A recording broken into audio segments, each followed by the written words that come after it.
Hey guys, Matt from soundrolling.com wanted to do a little interesting video for you today on why you're not paid per hour.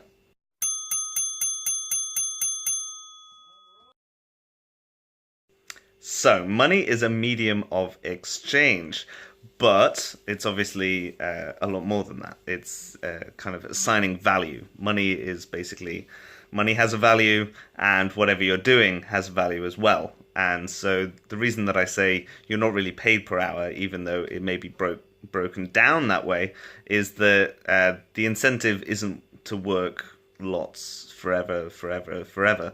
The idea is that you are producing a certain output, a certain part of the whole system, depending on what you're working in, and that general output is going to be greater than the sum of the parts that it takes to make it. In general, and that's why things are broken down, not just for practicality, but efficiency as well.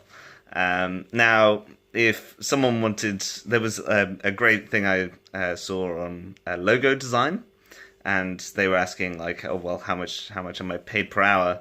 And the guy was like, well, if I did the Nike tick in 10 seconds, it's not about being paid per hour, it's about the final output, and that's the main kind of value. So I wanted to kind of talk about this today because there's lots of people in the freelance world doing various things, especially in film, and they're trying to kind of figure out their rate, trying to get more tips on negotiation, that kind of thing. And so having this in mind in terms of what is value and what is valuable service to them, as opposed to just say a big block such as I record sound, I design sound.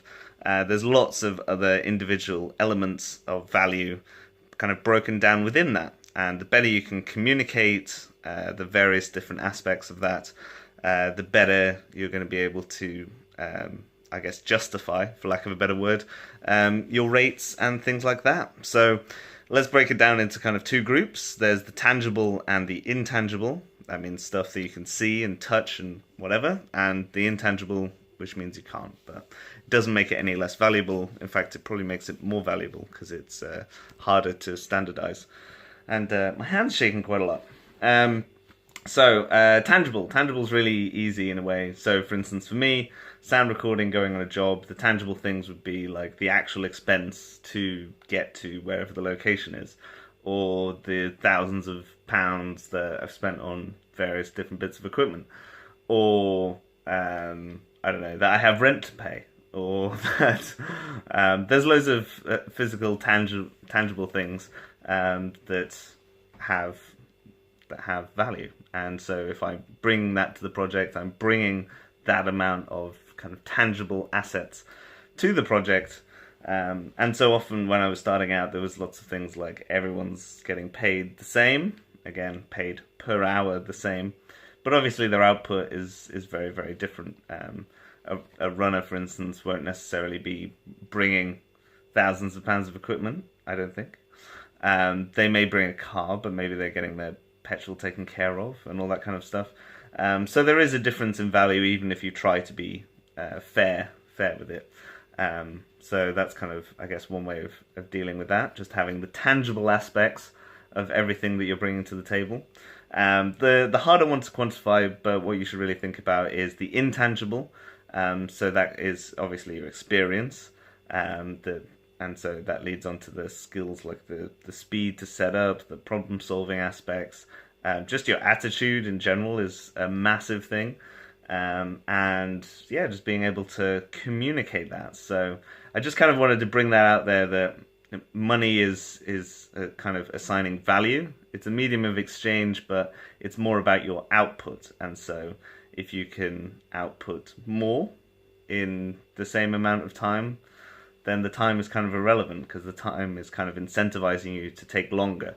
And that is definitely not what people want in film. They want things done right, done quickly, but they want it as efficiently as possible, which is why the films cost like £500 million, but yet still make 700 million, just because the output is so much higher.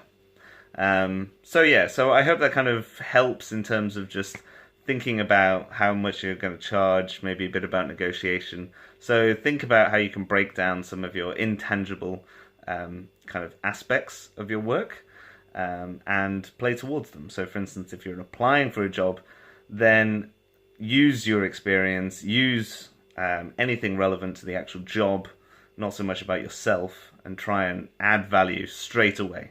A lot of people will talk about themselves a lot, and that's what they think a lot of people want to hear about, but they want to hear, ideally, already, straight away, how much value you can deliver in terms of solving a problem, or like doing a project in a certain way because you have so much experience, 360, VR, binaural, anything of that. Specialisms for sound, for instance, is really good.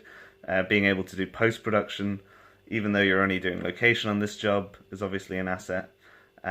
So this kind of goes on and on and on, but hopefully that gives you some good ideas of where to go from that.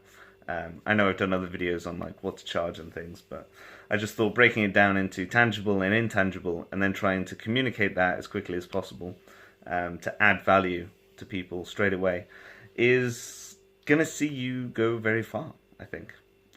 It's worked for me, definitely. So let me know in the comments what you think, because again, this is kind of a conversation. I just kind of put myself out there and see what happens, see what comes back, and yeah, I guess until next time, see you later.